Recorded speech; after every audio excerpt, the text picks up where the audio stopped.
So the whole idea behind FedRAMP 20x was let's get more companies into FedRAMP, right? Get better softwares into the hands of government. Because of that, now you've got a big spotlight shining on some of these GRC tools like us and others that were built for federal compliance and FedRAMP and all that. So as companies are getting in, are exploring FedRAMP, are looking at the available GRC tools, what are some things they should be thinking about? Yeah, it's really important that we're talking about information assurance, okay? There's information security implementation, which is where we started, like on the planning what data comes into my organization, what are the people, process, and technology that it touches, what are the capabilities that you've implemented to protect the data that comes into the environment. What I was noting when we were going through our authorization was how important that documentation was at the forefront, right? You know, just making sure that you actually are doing, you know, the things that you say you do, and that's where it gets into the assurance. Okay, so typically in the past, you'll have this narrative that is attached to a requirement or a control, whatever it is, whatever you want to call it. Okay, and you say this is how we do it, and then there's from there, the auditor, right? So you're going to have like a GRC person, and then maybe internal audit, and then external audit. Look at that and say, okay, this is what you say you do. How do you validate that that's actually what's happening? Mm-hmm. Okay, so being able to attach that to a specific evidence validation is important. Okay, some of those validations can be automated. In fact, a lot of them can be automated now, and that's where we're moving now. So we have automated validations. And what's important there with that automated validation is that you're getting the complete population of evidence at the very beginning. Okay, so you have a complete population of evidence. How do you know that that's complete? And if you know that it's complete, you're going to be comfortable. Your agency is going to be comfortable. FedRAMP PMO is going to be comfortable. Auditor is going to be comfortable. That's really important. And then you have a very specific validation that is tied to that capability. Okay, so let's go through, like back in the day, I remember doing an audit, and the NGINX config was really, really important. It told us which roles had access to the server, okay, and what they could do.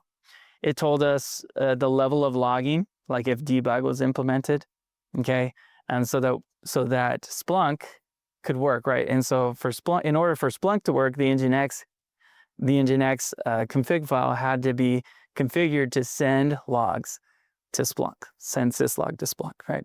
Everything had to be there.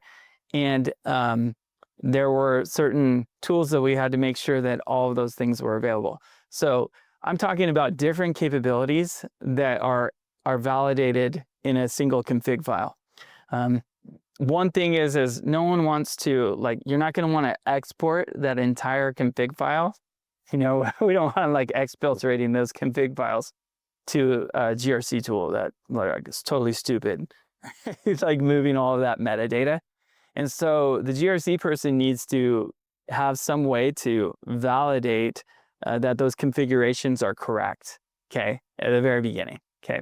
So you want to have some sort of artifact that comes, like something that goes and gets that config file information, gets exactly what it needs, and sends that artifact to Paramify. So that's how it works for us, right? You would send that summary as an artifact, okay? And the artifact is attached to the capability maybe, but that's not as important as the specific validation for that capability. Does that make sense? Mm-hmm. Yeah. So what was really important was making sure that the plan made sense. This is what we did. Okay. The assessor knows the requirement. This is how I'm going to assess this. Okay, here's this validation. Sweet. I see how the evidence came in.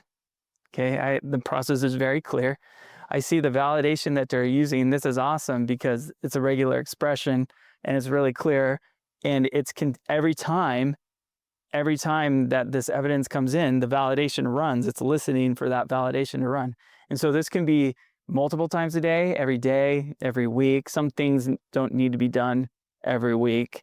Some things are compute intensive and they're not as important. So maybe it's a monthly validation. However, there's also other things that are really important to validate that are not possible to validate. You need to attest, right? So the other kind of attestation that can happen is, sending that reminder to someone to do their access review, sending a reminder to review a policy, whatever it is, right?